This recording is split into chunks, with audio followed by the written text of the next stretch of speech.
High বন্ধুরা, দেবার্চনা কিচেনে তোমাদের সবাইকে ওয়েলকাম। ভালো আছো তোমরা? আমি তো ভালোই আছি। তাই আজকে আবার ঠান্ডার মধ্যে সুন্দর একটা ক্রিসপি রেসিপি নিয়ে চলে এসেছি। মুচ করছে কেক খাবার বলো তো। এটা দেখতে পাচ্ছ, দেখে তো বুঝেই ফেলেছো। তবু নামটা বলে দিই, এটা ভেটকি ফিশ কবিরাজি। করার জন্য প্রথমে কি করব, এই ধনে পাতা দিয়ে দিলাম মিক্সিতে, আর দিচ্ছি একটা পেঁয়াজ কুচি দিয়ে এটাকে আমি ভালো করে মিক্সিতে দিয়ে পেস্ট করে নেব। আটকে দিলাম বাটিটা। এখন এই যে ভেটকি মাছের পিলেগুলো কাটা আছে, এগুলোকে কি করব, ম্যারিনেট করব। তার জন্য ওই বাটনাটা বেটে নিয়েছি, ধনে পাতা আর পেঁয়াজ কুচি আর লঙ্কা বাটা। আমি আলাদা করে বাটবো না, লঙ্কা আমার ঘরেই বাটা থাকে। আর দিয়ে দিচ্ছি আমি পিঙ্ক সল্ট, আমি সবসময় পিঙ্ক সল্ট ব্যবহার করি। আর দিয়ে দিচ্ছি গোলমরিচের গুঁড়ো। এই যে লঙ্কা বাটা বললাম ঘরে থাকে, লঙ্কা বাটা এবার দিয়ে দিলাম। আর দিলাম এর মধ্যে আদা বাটা। এখন দেব এতে একটু পাতি লেবুর রস। এটা দিলে সুন্দর একটা টেস্ট আসবে, মাছের কোনো গন্ধ, বাজে গন্ধ আসবে না। ভেটকি মাছের একটা গন্ধ থাকে, সেটা তোমরা জানো। সেই গন্ধটাকে দূর করবার জন্যই এই লেবুর রসটা কিন্তু দেওয়া। এবার এখন এটাকে সুন্দর করে আমি ম্যারিনেট করে নেব। কি দিলাম তাহলে সব দেখে নিলে। নিয়ে এইভাবে ম্যারিনেট করে আমি 1 ঘন্টা রেখে দিয়েছিলাম, কিন্তু বুঝেছো। তারপরের থেকে আমি তোমাদের দেখাচ্ছি। আগে দেখিয়ে রেখে আমি ম্যারিনেট করে রেখেছিলাম, এবার তোমাদের আমি সুন্দর করে আবার দেখাবো।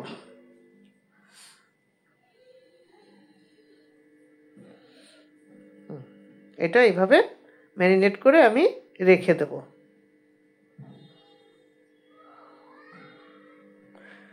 ফিরে এলাম আমি 1 ঘন্টা পরে আবার তোমাদের সামনে। দেখতে পাচ্ছ এখানে বিস্কুটের গুঁড়ো আছে, আর কি নিয়েছি এবার দেখো।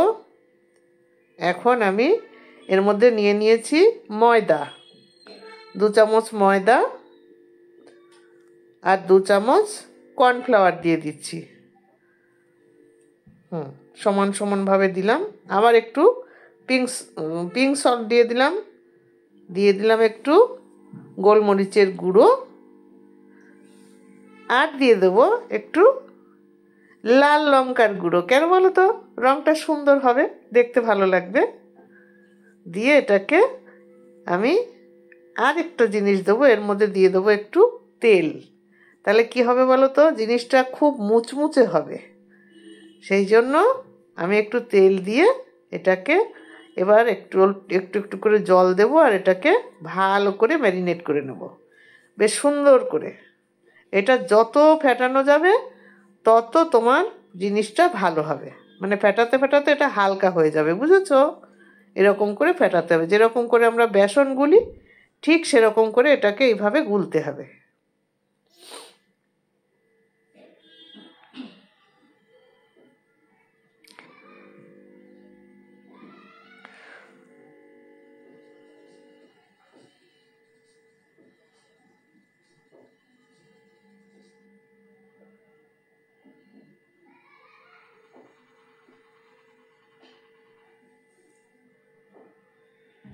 এবার বন্ধুরা আমি এর মধ্যে আর একটু সামান্য পরিমাণে বেকিং পাউডার দিয়ে নেব।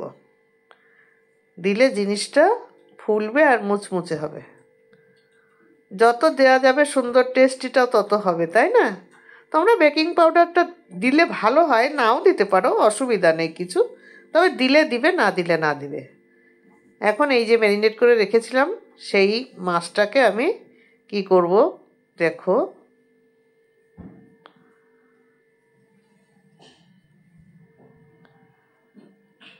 এর মধ্যে চুবিয়ে নিলাম, নিয়ে এবার আমি ব্রেড ক্রাম্বসটা ভালো করে লাগিয়ে নিচ্ছি এর গায়ে।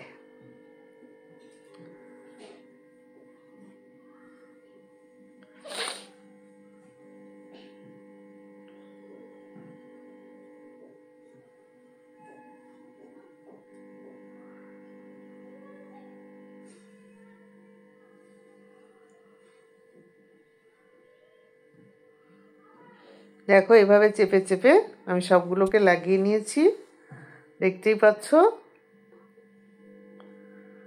এখন আমি কড়াইতে এক ফ্রাই প্যান বসিয়ে দেবো। ফ্রাই প্যানটা বসিয়ে দিয়ে তেল ঢেলে দিয়েছি। তেলটা গরম হওয়ার জন্য অপেক্ষা করছি। গরম হয়ে এসছে। এবার আমি আস্তে করে এক একটা ফিশ ফ্রাই ভেজে নেব।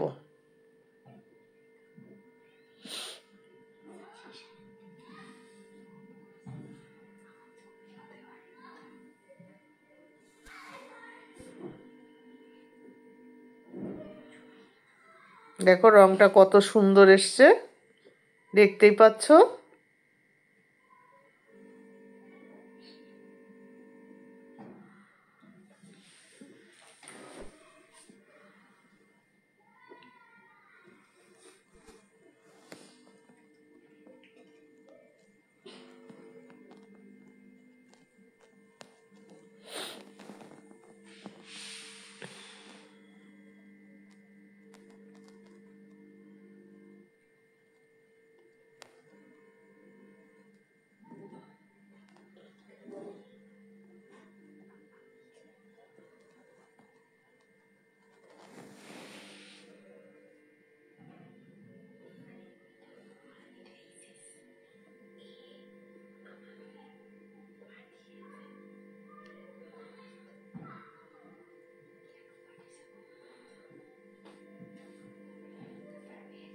পিঠটাকে উল্টিয়ে দিলাম।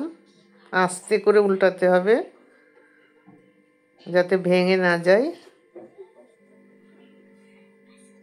কারণ এটা তো খুব মুচমুচে হয়ে যায়, ভাঙার চান্সটা বেশি থাকে। ওই জন্য ভেঙে যাতে না যায় সেইভাবে করে আস্তে আস্তে করে উল্টাতে হবে। হয়ে এসছে আমার।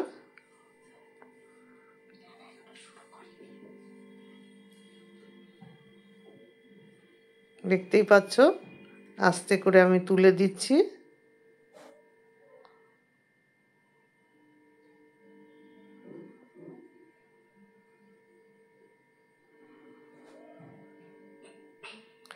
এখন আমি ডিমটাকে ভালো করে ফেটিয়ে নিয়েছি, নিয়ে এটাকে আমি দিয়ে দিচ্ছি।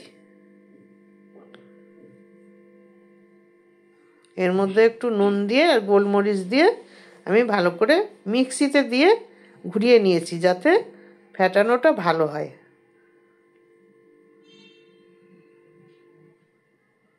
এবার মাছটা দিয়ে দিলাম। কি সুন্দর লাগছে। হ্যাঁ, সোনা তো খাবে। সোনার জিভ দিয়ে নোল পড়ে যায় সব কিছুতে, সোনার আগে আগে। তোমার জন্য বড় করে বানিয়ে দিলাম এইটা। একটা করব ছোট, একটা করব বড়। দুটো যদি তুমি বড় খাও তাহলে আর রাতে তুমি খেতে পারবে না। ওই জন্য একটা বড় করে দেবো, একটা ছোট করে দেবো। হ্যাঁ সোনা? হ্যাঁ হ্যাঁ, ঠিক আছে।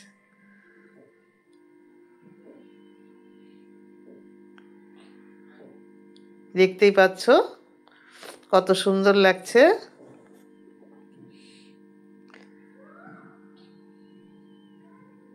আজকে রবিবার, যেহেতু আজকে সোনার খাওয়ার দিন, তাই বলছে কিছু বানিয়ে দাও, বায়না শুরু হয়ে গেল। আর কি বানিয়ে দেবো, আমার তো ইচ্ছা করছে না কিচ্ছু বানাতে। বলে আমাকে ফিশ কবিরাজি করে দাও। আচ্ছা ধুত, আমার এখন ইচ্ছাই করছে না, ভালোই লাগছে না। না হবে না, করে দিতেই হবে। এই যে করে দিলাম, একটা ছোট একটা বড় কমপ্লিট হয়ে গেছে। সাজিয়ে দিয়েছি বন্ধুরা। সোনা হ্যাঁ খাবে তো? দাও দাও, তাড়াতাড়ি দাও। হ্যাঁ, তাহলে বন্ধুরা আজকের মতো টাটা।